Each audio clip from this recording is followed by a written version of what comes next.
Mesdames, Messieurs, bonjour. Très heureux de vous retrouver ici en direct de la Grande Halle d'Auvergne, donc à Cournon, tout près de Clermont-Ferrand, pour notre émission Politique à la ferme, qui est diffusée sur tvagri.info. Alors, j'ai le plaisir d'accueillir Brice Hortefeux. Bonjour. Bonjour. Alors, vous êtes député européen, comme vous souhaitez effectivement qu'on le mentionne, et non pas eurodéputé. Et puis, vous êtes aussi président de l'association des amis de Nicolas Sarkozy. J'ai le plaisir d'accueillir aussi François Asselineau. Bonjour. Bonjour. Vous êtes fondateur de l'Union populaire républicaine. On aura l'occasion de mieux présenter votre parti. Brice Hortefeux, première question. Je vous ai vu ce matin, lorsque vous avez fait votre visite, notamment assis autour d'une table avec une dizaine de jeunes agriculteurs. Qu'est-ce qu'ils vous ont dit ? D'abord, moi je suis venu pour vraiment encourager les fondateurs et organisateurs de ce sommet. Roger Blanc, fondateur, président pendant de nombreuses années, Jacques Chazal est aujourd'hui, parce que c'est une manifestation exceptionnelle. C'est la deuxième ou troisième grande manifestation consacrée à l'agriculture dans notre pays. Et même si l'on tient compte du nombre d'animaux présentés, c'est sans doute une des toutes premières manifestations mondiales. Donc c'est d'abord, dans cette période où il y a tellement de mauvaises nouvelles, de pessimisme, c'est une occasion de se réjouir de ce succès, de cette vitalité dont l'origine est auvergnate et dont l'Auvergne bénéficie, puisque cela génère près de 22 millions d'euros, dont la moitié bénéficie à l'Auvergne, aux restaurateurs, aux hôteliers, et ainsi de suite. Donc c'est d'abord un message de soutien, d'amitié et d'optimisme. Ensuite, je suis venu partager avec les agriculteurs et particulièrement avec les jeunes agriculteurs à la fois leurs souhaits mais en même temps leurs inquiétudes. Et il y a un certain nombre d'inquiétudes qui touchent le milieu agricole dans notre région et bien au-delà. Et c'est donc à la fois un message, là aussi, de soutien de l'inquiétude mais aussi de réflexion sur comment se redresser. Si vous avez retenu une inquiétude, ce serait laquelle ? Bon, c'est d'abord une inquiétude sur les zones vulnérables qui aboutirait dans notre région et tout particulièrement dans le massif du Sancy en réalité à la condamnation de l'agriculture dans un secteur géographique qui en a particulièrement besoin. Et en même temps, naturellement, ce sont des inquiétudes pour l'ensemble de la profession, mais aussi pour les jeunes agriculteurs, sur tout ce qui pourrait pénaliser ou décourager. Je pense aux contraintes, aux normes. On en rejette beaucoup sur l'Europe. Et je le dis notamment avec Angélique Delahaye, qui est députée européenne, qui était sur la liste que j'ai conduite, qui est elle-même issue du milieu agricole très fortement, qui a une exploitation agricole. Il ne faut pas rejeter systématiquement sur l'Europe ce qui relève de la responsabilité nationale. Quand il y a des normes, il y a deux attitudes. Appliquer la norme maximale, c'est malheureusement ce que nous faisons trop souvent, tandis que d'autres appliquent la norme minimale, ce que font nos voisins, par exemple l'Allemagne. François Asselineau, à vous la parole. Il faut vous présenter, mais très rapidement, votre mouvement. L'UPR est un mouvement que j'ai créé le 25 mars 2007, le jour du 50e anniversaire du traité de Rome qui crée la CEE. J'appelle tous les Français, qu'ils soient de droite, du centre ou de gauche, à se rassembler à titre provisoire pour faire sortir la France de l'Union européenne, de l'euro et également de l'OTAN. Donc on pourrait se dire, attention, ça sort d'un uluberlu, quelqu'un, mais pourtant vous connaissez bien, puisque justement vous êtes inspecteur général des finances et vous êtes à Bercy. Donc vous voyez de l'intérieur ce qui se passe ? Oui, j'avais été d'ailleurs nommé délégué général à l'intelligence économique par M. Sarkozy, ce qui prouve que je n'étais pas probablement le roi des imbéciles. En attendant, ce que je voulais dire, c'est que, et c'est le message moi que je suis venu apporter ici aux agriculteurs, je ne suis pas venu partager leur inquiétude. Ça, c'est un discours de politicien. Moi, je suis venu leur expliquer ce qui se passe. Ce qui se passe, c'est qu'il y avait 3 millions d'agriculteurs en 1962. Il n'y en avait plus que 627 000 en 2000. Au rythme où nous allons, il y en aura moins de 200 000 en 2030, dans 15 ans. Nous assistons à la destruction de l'agriculture française. Nous assistons à non-assistance à agriculteurs en danger. Et ce que je suis venu leur expliquer, c'est que contrairement à ce qu'a dit M. Hortefeux à l'instant, la responsabilité de la construction européenne est écrasante dans tous les domaines, y compris en termes structurels, mais aussi en termes conjoncturels. J'espère qu'on va avoir l'occasion, par exemple, de parler du TAFTA, de parler également des rétorsions à l'égard de la Russie, qui, M. Xavier Belin de la FNSEA le disait justement hier, vont coûter au moins 1 milliard d'euros à l'agriculture française. On est en train d'envoyer au tapis des quantités d'agriculteurs pour des décisions géopolitiques qui ne sont pas les nôtres, qui sont décidées par les États-Unis d'Amérique, qui, eux, ne sont pas touchés justement par cet embargo, puisqu'ils ne vendent pratiquement rien à la Russie. Je rappelle que vous êtes contre, enfin plutôt pour la sortie de l'OTAN. Brice Hortefeux, est-ce que vous partagez effectivement cette idée que l'embargo russe aujourd'hui va coûter cher en fait aux filières ? En tout cas, vis-à-vis de mon voisin, honnêtement que je ne connaissais pas jusque-là, j'en avais pas entendu parler, vient d'expliquer qu'il fallait sortir de l'Europe, de l'euro et ainsi de suite. Bah, écoutez, il a employé lui-même le terme d'uluberlu, je lui laisse naturellement ce qualificatif. Non, c'est pas moi, c'est le journal. Si c'est vous l'avez appliqué à quelqu'un. Et donc, ce que je veux dire, bien sûr que l'avenir de notre pays passe par la construction européenne. Au moment même où dans le monde se construisent des grands ensembles, proposés comme schéma d'avenir, comme perspective, le repli, mais naturellement, personne ne peut y croire et personne ne peut penser que c'est la solution. En revanche, prendre acte du fait que oui, la construction européenne a beaucoup apporté. Je ne parle pas simplement de la paix, parce que je ne veux pas employer des grands mots, mais enfin néanmoins c'est un acquis. Et bien à côté de cela, la construction européenne a permis d'avoir une meilleure connaissance entre les peuples, a permis de mettre fin à des tensions, a permis dans un certain nombre de cas d'élever le niveau de vie d'un certain nombre de pays, ce qui est très important pour nous, puisque ça doit fournir bien évidemment des débouchés. Considérer que le repli sur soi allait nous offrir naturellement de nouveaux marchés, quelle curieuse idée. Bien évidemment, pour qu'on avoir de nouveaux marchés, il faut qu'il y ait une construction et que ces marchés soient accessibles. Donc voilà la réalité, c'est que oui, bien sûr qu'il y a des imperfections, mais je ne veux pas tomber dans la caricature, dans un schéma qui serait irréel et hors du temps, et certainement passéiste. Oui, il faut naturellement construire notre avenir, et notre avenir, ça passe par la construction ensemble.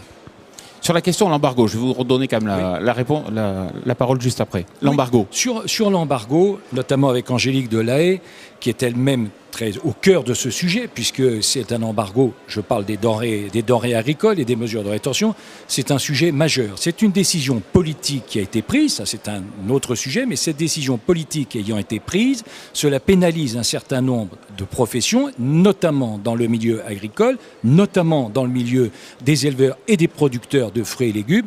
Et s'il y a une décision politique qui est prise, celle-ci doit donc être compensée s'il y a des problèmes que cela suscite. Donc, à partir du moment où la décision politique est prise, il faut que les pouvoirs publics prennent leurs responsabilités et compensent aux agriculteurs ce qui se dessine. Je rappelle qu'il y a une initiative qui a été prise par le gouvernement, c'était 23 centimes par exploitation, c'est certainement pas ça la solution. C'est très bas, effectivement. François Asselineau. Alors, on a entendu le discours européiste classique. Ça fait 15 ans que M. Hortefeux est député européen. Ça fait 3 mandats successifs. Ça fait 15 ans, ça fait des années qu'on entend les mêmes histoires. Soyons sérieux.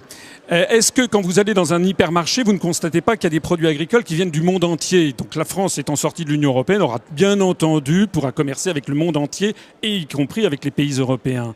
On nous fait le procès de vouloir d'être des ringards, mais regardez ce qui se passe ailleurs. Il y a actuellement plusieurs ministres du gouvernement britannique, avec lesquels d'ailleurs la France a des meilleures relations, et qui ont demandé de sortir de l'Union européenne. Le problème, on ne peut pas en traiter de ce sujet, qui est un sujet grave, en quelques minutes. Mais c'est quand même un sujet que les téléspectateurs doivent avoir à l'esprit. Est-ce que vous savez quelque chose, par exemple ? Beaucoup d'agriculteurs sont convaincus que si nous sortions de l'Union européenne, nous n'aurions plus de subventions. C'est un mensonge. Les subventions, vous savez comment ça fonctionne, l'Europe ne produit rien. Elle ne fait que redonner aux pays les taxes que lui sont versées par les pays de l'Union européenne. Actuellement, la France donne chaque année 21 milliards d'euros à la Commission européenne, qui nous en restitue 14 milliards avec le drapeau bleu aux étoiles d'or. Ce qui signifie que lorsque nous serons sortis de l'Union européenne, qui de toute façon, que cela plaise ou pas à M. Hortefeux, va exploser. Quand nous serons sortis de l'Union européenne, non seulement nous pourrons toujours donner les mêmes subventions aux agriculteurs, mais cette fois-ci avec le drapeau bleu, blanc, rouge, mais nous aurons de surcroît 7 milliards d'euros à consacrer, soit au désendettement, soit à une politique sociale, par exemple le logement, ou même, pourquoi pas, au niveau de vie des agriculteurs. Alors, ce que je voudrais dire par ailleurs sur l'embargo, c'est que cet embargo est contraire fondamentalement aux intérêts géopolitiques de la France, Comme le disait Charles de Gaulle, à chaque fois que la France a été en bon terme avec la Russie, ça a été des grands moments de notre histoire. À chaque fois que nous avons été en mauvais terme avec la Russie, ça a été des mauvais moments. Nous, on voit bien que le gouvernement français, actuel comme le précédent, puisqu'en fait, les dirigeants français ne sont désormais plus que les gouverneurs de la province France qui obéissent au claquement de doigts à la Commission européenne et à l'OTAN décidée par Washington. On voit bien que désormais, nous n'avons plus notre politique internationale. On est en train de se heurter à la Russie. Et j'insiste sur le fait, je l'ai déjà dit tout à l'heure, je le répète, que les États-Unis nous poussent à la faute parce qu'eux ne sont pas pénalisés sur les produits agricoles. D'ailleurs, les États-Unis, pendant ce temps-là, Exxon travaille avec Rosneft, vous savez, en Russie. Ils nous ont même fait le même coup déjà avec l'Iran. Nous n'avons plus de politique qui défend l'intérêt des Français en général, des agriculteurs en particulier. Brice Hortefeux, les agriculteurs bénéficient de la PAC. Les agriculteurs bénéficient des aides aujourd'hui. Pourtant, aux élections européennes, on a vu qu'ils doutaient beaucoup de l'Europe. On a vu hier Marine Le Pen dans les allées être très bien accueillie. Aujourd'hui, il faut quand même que la droite reparte à la conquête de l'électorat agricole. Oui, c'est pas simplement la conquête des milieux agricoles. Dans une démocratie, il est normal que les familles souhaitent expliquer, convaincre, séduire et montrer quel est le bon chemin. Alors, je viens d'entendre ce qui vient d'être dit sur la contribution française au budget européen. Expliquer que la solution, ça serait la sortie et qu'on aurait exactement la même chose. Et vous savez, c'était l'histoire de Margaret Thatcher. I want my money back. C'était ce principe-là.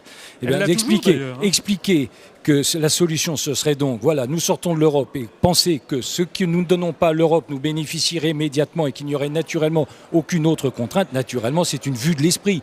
Parce que quelle est l'idée ? L'idée, c'est que quand on contribue au budget européen, ce budget est ensuite réparti sur l'ensemble des pays. Pourquoi ?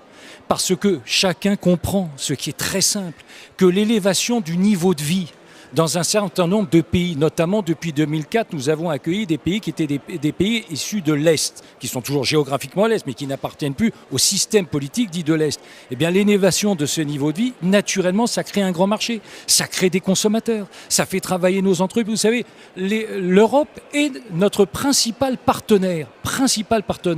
Les 2/3 de notre marché se font avec l'Europe. Donc, nous avons intérêt, naturellement, à ce qu'il y ait autour de nous, dans les 27 autres pays de l'Union européenne, des consommateurs dont le niveau de vie soit le plus élevé, parce que plus leur niveau de vie sera élevé, plus naturellement ils seront acheteurs de nos produits. Oui, mais ça c'est le raisonnement. Oui, mais ça vous allez dire que ça fait 15 ans qu'on dit, mais vous ça fait 75 ans que c'est la même chose. Attendez, et honnêtement, ça ne marche pas. Non, ce qui ne marche pas en effet, c'est la construction européenne. Le discours que vous venez de tenir est exactement celui qu'on avait entendu au moment de l'élargissement vers les pays du Sud, vers l'Espagne et le Portugal, et puis au moment de Maastricht. On nous avait dit ça. Quelles sont les conséquences concrètes ? Je l'ai dit tout à l'heure, le nombre d'agriculteurs disparaît à toute allure. L'agriculture devient de plus en plus fonctionnalisée. Les agriculteurs perdent ce qui faisait le sel même de leur travail, c'est-à-dire la liberté. Je n'insiste pas trop, il y a plus de 400 suicides par an d'agriculteurs. Ça veut donc bien dire qu'il y a un malaise général. Le niveau de vie de l'ensemble de la population française ne cesse de baisser. L'INSEE l'a encore révélé. Donc si les potions que vous nous proposez étaient efficaces au bout de 20 ans, on le verrait. On constate quoi ? On constate la disparition de l'industrie française, la disparition de l'agriculture française. Et pourquoi ? Mais monsieur Asselineau, ce n'est pas une histoire d'Europe, c'est une histoire de politique aussi agricole nationale. Non, ça n'est pas une histoire de politique nationale. Je ne dis pas, bien entendu, que tout vient de l'Europe. Mais les problèmes fondamentaux, c'est que tous les choix stratégiques sont fixés par les traités européens. L'article 39 du traité sur le fonctionnement de l'Union européenne prévoit d'ailleurs que la politique agricole commune a pour objectif l'accroissement de la productivité. C'est une histoire de fou si vous y réfléchissez, puisqu'il n'y a pas de limite, il n'y a pas de date limite. Ça veut dire qu'il faudra dans 10 ans avoir encore plus de productivité et dans 20 ans encore plus. On le constate. On voit bien que c'est une course folle à la productivité et sur ce terrain-là, nous serons toujours battus par les États-Unis qui ont des gigantesques exploitations agricoles. Je voudrais d'ailleurs à ce propos attirer l'attention sur ce qui est en train de se tramer dans le dos des agriculteurs et des Français, c'est l'affaire du TAFTA, le grand marché transatlantique. Vous savez qu'actuellement, il y a les importations en provenance des États-Unis sont taxées de 13% et les importations en provenance d'Europe sont taxées de 7%. Si on met 0% de part et d'autre, on va donner un gain de compétitivité aux États-Unis de 6%. En France, la moyenne des surfaces agricoles est de 55 hectares. Aux États-Unis, c'est 170 hectares. Si nous signons le TAFTA, et c'est pas nous, hein, c'est pas vous, monsieur Hortefeux d'ailleurs, tout ça se fait dans notre dos à la Commission européenne, nous allons aller vers la destruction de dizaines de milliers de nouvelles exploitations agricoles en France. Brice Hortefeux, sur cet accord très libéral et très biparti, est-ce que vous êtes positif ou négatif ? Écoutez, j'ai déjà entendu des choses assez drôles, mais expliquer que la baisse du pouvoir d'achat, qui est réelle, puisque pour la première fois depuis 1984, les Français vont voir leur pouvoir d'achat baisser. C'est la faute de l'Europe ? Non. La politique fiscale, la politique industrielle qui est menée aujourd'hui dans notre pays, c'est de la responsabilité de nos gouvernants. L'Europe, sur le sujet du pouvoir d'achat et sur la politique fiscale, n'a strictement rien à voir. Et d'ailleurs, moi je pense qu'il y a en réalité un déficit d'harmonisation fiscale. Croyez-moi, si grâce à l'Europe, nous décidons une harmonisation, les Français ne seraient pas pénalisés, ils en seraient au contraire les grands bénéficiaires s'il y avait une harmonisation. Mais en France, deuxième élément, mais ce n'est pas le cas aujourd'hui et je le regrette. Je pense précisément que l'on construirait une harmonisation fiscale européenne, les Français aujourd'hui ils seraient gagnants. Et on n'aurait pas effectivement ces ponctions qui ont été opérées de près de plus de 50 milliards, 52 ou 55 selon les modes de calcul, depuis 2 ans. Tout ceci pour rien, parce que je vous rappelle qu'aujourd'hui, notre déficit est le même qu'en 2011, alors qu'on a ponctionné 50 milliards sur les ménages et sur les entreprises, et qu'en 2014, les Français vont voir encore leur facture fiscale alourdie. Donc ça, c'est le premier élément. Deuxième élément sur le traité transatlantique. Il y a, moi je le concède assez volontiers, sans doute une forme d'opacité, ou en tout cas une absence totale de pédagogie sur ce sujet. J'observe, j'essaie de ne pas être un idéologue, de dire systématiquement tout ce qui vient de l'Europe est mal, tout ce qui ne viendrait pas de l'Europe serait bien. J'essaie honnêtement d'être pragmatique, d'être raisonnable et d'être constructif. Il y a d'un côté ceux qui expliquent, et un certain nombre d'experts nationaux et internationaux, qui disent que la signature de ce traité aurait 2 conséquences. Ce n'est pas moi qui le dis, c'est un certain nombre d'organismes indépendants d'ailleurs. Ils disent que ça créerait 500 000 emplois, et ça entraînerait un rebond de croissance qu'il est sans doute difficile de chiffrer, mais un rebond de croissance, j'ai vu des chiffres différents selon les cas, mais en tout cas un rebond de croissance. Premier élément. Si c'est ça, c'est bien. Deuxième élément, ce qui est moins bien, c'est que cela pourrait pénaliser un certain nombre de secteurs. L'Europe d'ailleurs, le Parlement européen s'est déjà penché sur une partie, c'est-à-dire les biens culturels, où là il y aurait effectivement une menace. Et bien sûr qu'il faut être vigilant sur la production agricole, sur le monde agricole, qui ne doit pas être la variable d'ajustement dans ce domaine. Mais ça ne sert à rien de sonner le tocsin comme si c'était demain matin, puisqu'en réalité rien ne se passe avant 2018, en vérité, et que donc nous avons bien sûr du temps, et c'est notre rôle avec les parlementaires européens, c'est notre rôle que de mettre tout ceci sur la table et que ça se fasse en toute transparence. François Célineau. Ça, ce sont les propos lénifiants que l'on entend tout le temps. Vous savez, ça fait penser à ce proverbe chinois qui dit « c'est dormir toute sa vie que de croire à ses rêves ».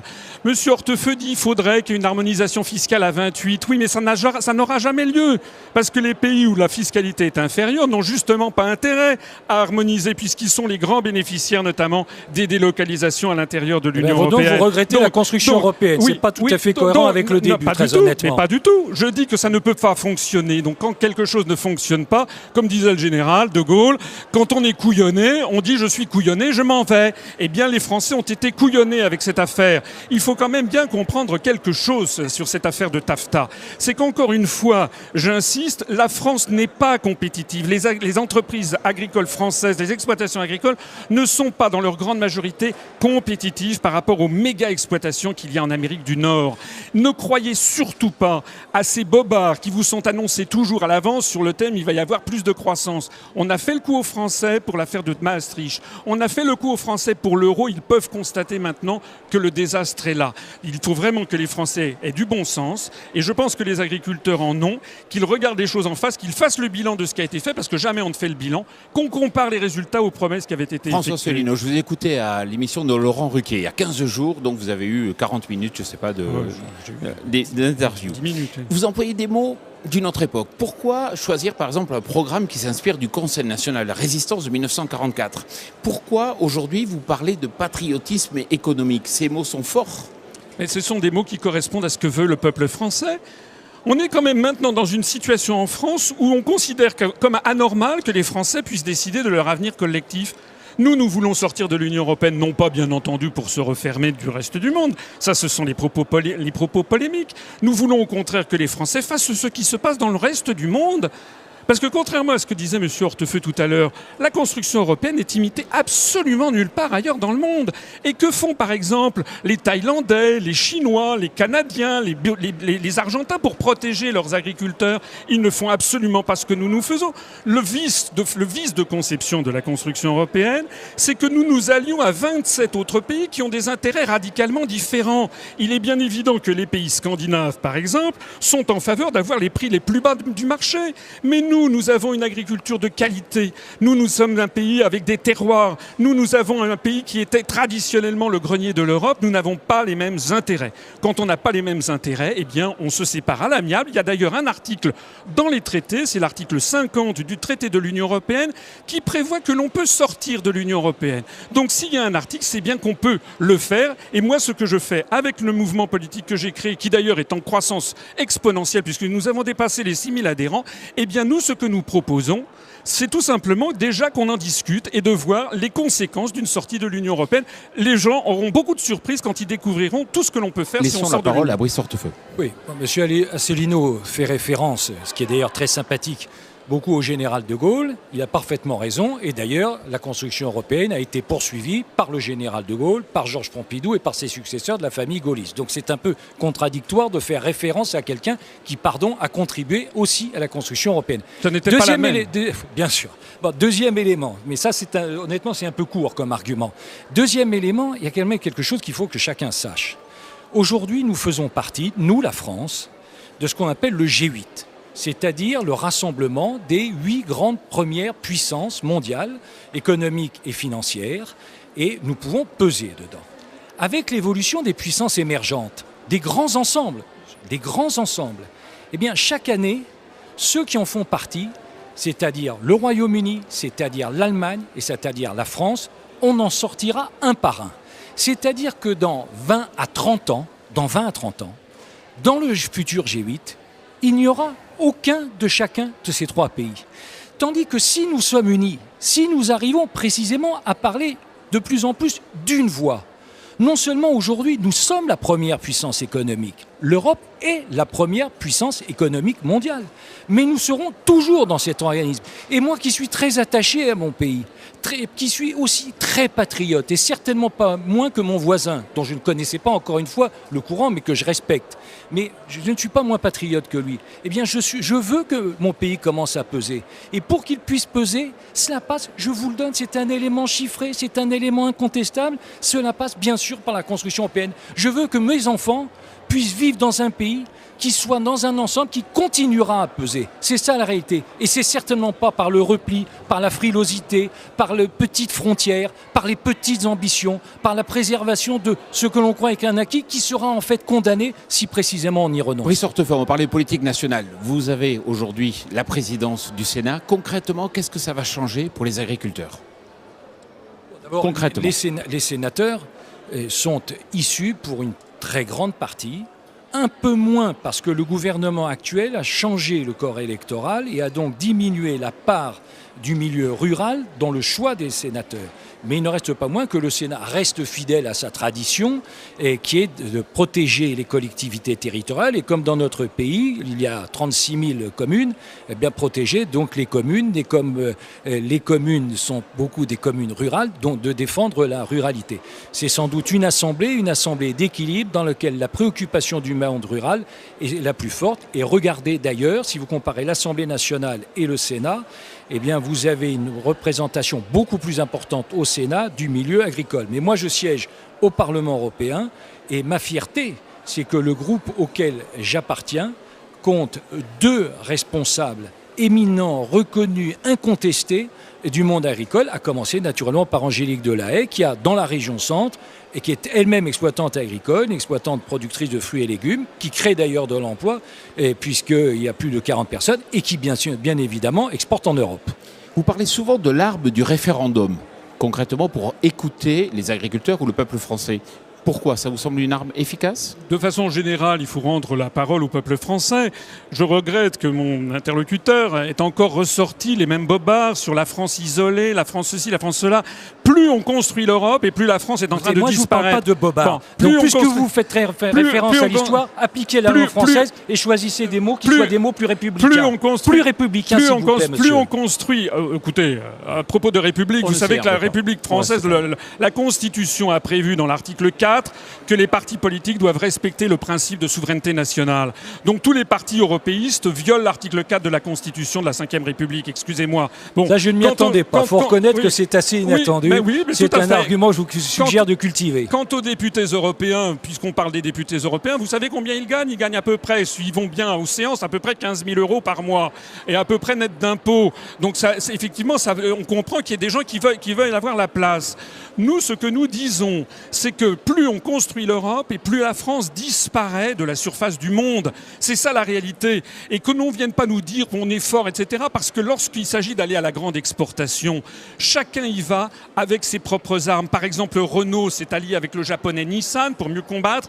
Daimler-Benz qui a ses propres interlocuteurs au Japon et ainsi de suite dans tous les pays du monde. Et c'est d'ailleurs très bien qu'il en soit ainsi. Parce que la construction européenne, contrairement à ce qui a été dit, ne nous emmène pas vers la paix. Elle nous emmène en ce moment vers la guerre avec rien moins que la deuxième puissance nucléaire mondiale qui est la Russie, sans parler du choc de civilisation avec le monde arabo-musulman que favorise la construction européenne. Brice Hortefeux, de façon très courte pour finir, vous êtes président de l'association des amis de Nicolas Sarkozy. Pourquoi Nicolas Sarkozy n'est pas venu ici dans le cadre de ce salon? Il a une écoute attentive des agriculteurs. Il n'exerce pas de fonction partisane, officielle, on verra un peu plus tard, mais le salon, il le connaît, il est venu lui-même. Et quand il était chef de l'État aussi, chaque année, naturellement, le ministre de l'Agriculture, quelles que soient les situations, quelles que soient les difficultés, quelles que soient les polémiques, a participé bien évidemment à ce salon. Mais quelque part, considérer que si je suis là, au-delà de l'aspect régional, c'est peut-être un petit peu lui-même aussi qui est présent. François Asselineau, merci beaucoup. Brice Hortefeux, merci beaucoup. On se retrouve dans quelques instants pour une nouvelle émission.